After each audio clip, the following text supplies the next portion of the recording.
Was Director of National Intelligence Tulsi Gabbard right about Syria, which is currently experiencing very severe violence? The Syrian Observatory for Human Rights says that 1,300 people have died, including 1,000 civilians. Militias affiliated with Syria's new government, led by Ahmad al-Sharaa, have killed most of the 1,000 civilians, at least according to the observatory.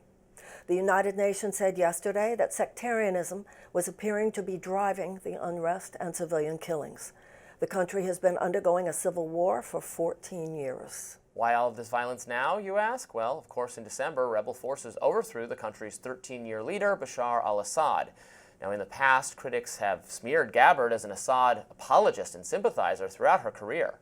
Some of her warnings about what might happen if Assad were toppled, I think, are proving to be true. Here she was in January during her confirmation hearing.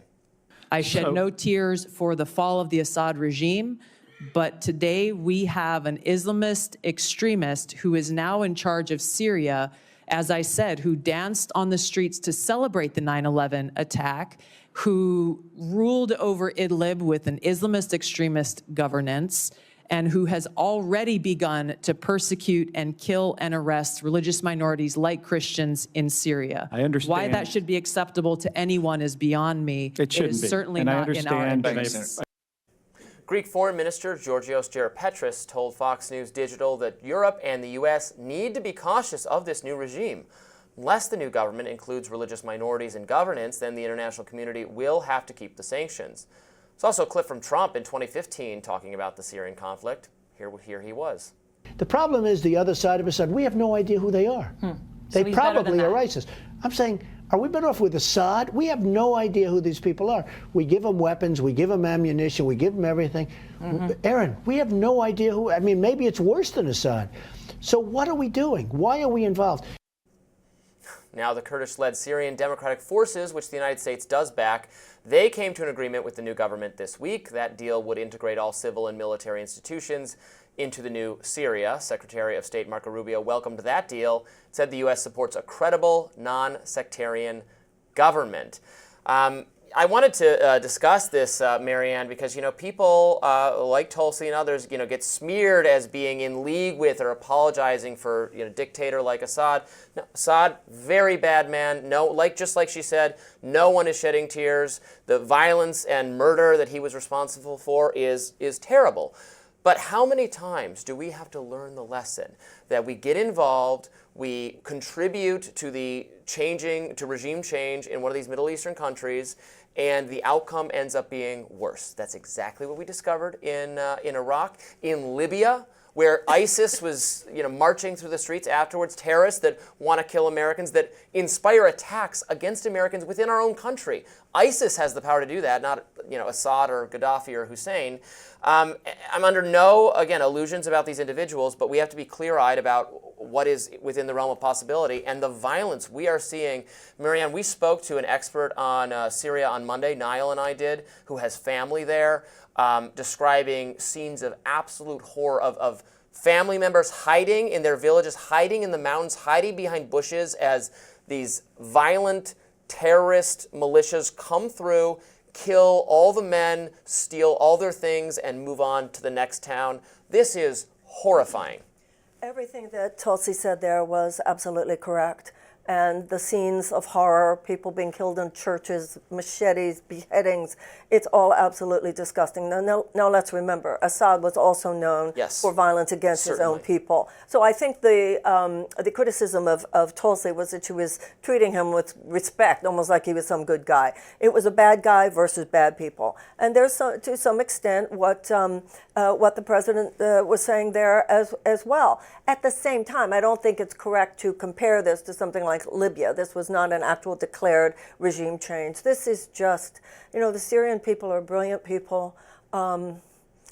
This is just one of the great tragedies. And people even like when you started just now, she was smeared.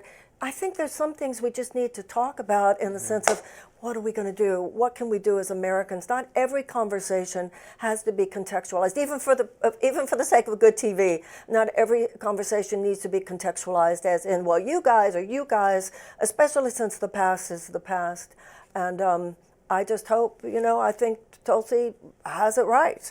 And I hope that she and the president, for the sake of the Syrian people, can come up with policies that hopefully will be helpful at this tragic, tragic time. Yeah, or just say, and I know this is not satisfying for a lot of people who want positive developments in that part of the world, but when we send weapons or we get involved and it ends up being no better or even worse, that makes me say, well, it's sad, but it's not our problem. Like, let's not be involved. If we're only going to make it no better or worse, we should just not be involved. And you're right, it wasn't, the U.S. did not contribute to the regime change in Syria to the same extent as Iraq or Libya. We did have crippling sanctions against the Assad regime that helped the rebels eventually overcome. Those sanctions are still in place and are now against the rebel government. It was Russia neglecting him, abandoning him, saying no more, that apparently brought down the Assad regime. Yeah.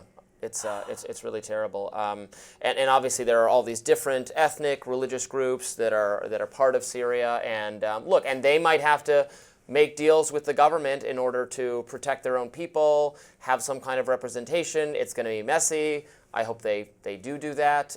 The Alawites are the groups that, again, I was learning all of this on Monday as we were interviewing this expert. The Alawites are the group that are really being persecuted right now by this new regime that is just so murderous.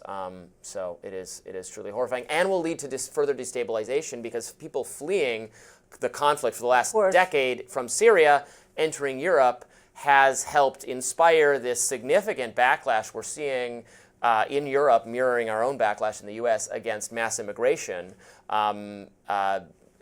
Many immigrants who come in are perfectly upstanding people who want to contribute to the new country, but there are also concerns about terrorism being fostered in Europe if too many of these people come in, and their fears are stronger than our fear. We have a whole ocean between us and Arab nations in the region as well, who had made their, I wouldn't call it peace, but had made their deals, made their agreements with the Assad regime. So I'm sure that they themselves, because this isn't just a threat to Europe, this is a threat to all of the countries that are in the region. This is good, obviously, for no one. So I think we're still in a not a wait and see, but a information gathering phase here when it comes to Syria, and it's going to have to be an international response. It can't just, obviously it cannot just be the United States.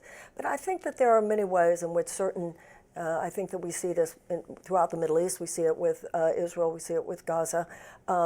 There's a stepping up on the part of Arab nations that is absolutely necessary in order for this next phase to unfold in a way that's positive for the world. Very much so. Coming up next on Rising, Senator Rand Paul will join us to talk about everything going down on Capitol Hill. Stay tuned.